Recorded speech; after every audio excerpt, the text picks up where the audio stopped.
Les experts étaient réunis le 25 décembre 2025 à la faculté de pharmacie de l'Université des sciences, des techniques et des technologies de Bamako pour dresser le bilan et tracer les perspectives du projet. Amélioration du diagnostic précoce de la chlamydiose, une approche pédagogique pour un meilleur dépistage et un meilleur diagnostic au Mali, au Niger, au Burkina Faso et au Bénin.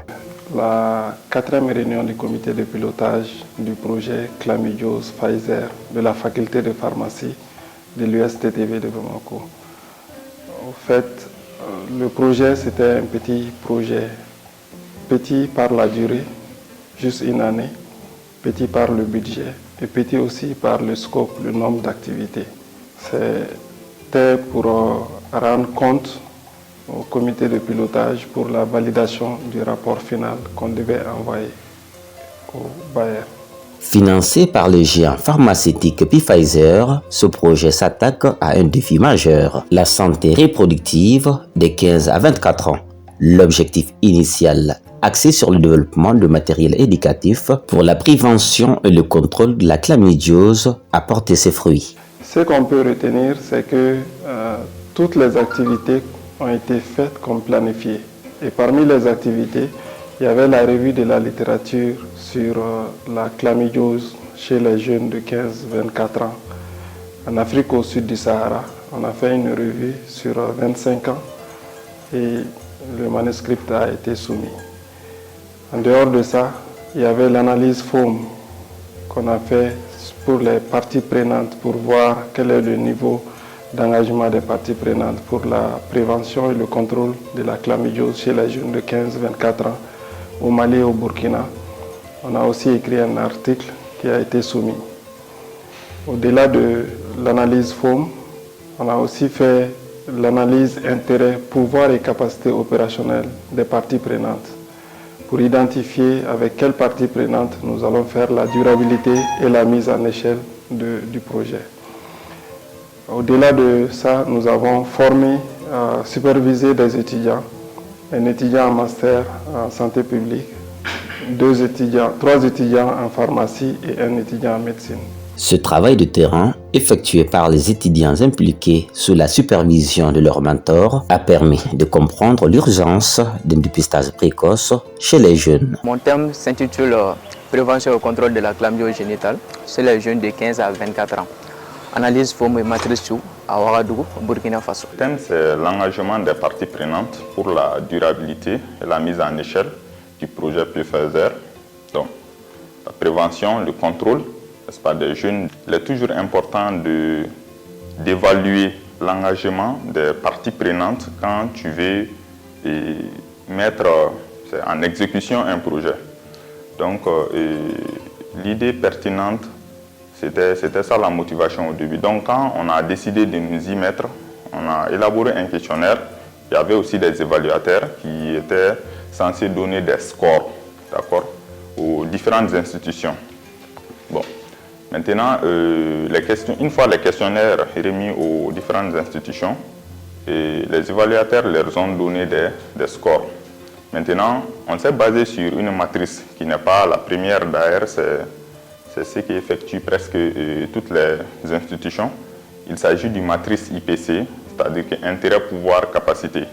Donc évaluer l'intérêt que ces différentes institutions portent pour le projet, d'accord, leur pouvoir ou leur influence et leur capacité opérationnelle. Les thèmes s'intitulent Évaluation pré-test et post-test sur l'efficacité d'un atelier hybride de formation de 5 jours sur les connaissances, attitudes et pratiques sur la chlamydiose génitale chez les jeunes de 15 à 24 ans de l'AES plus le Bénin à Bamako en 2025.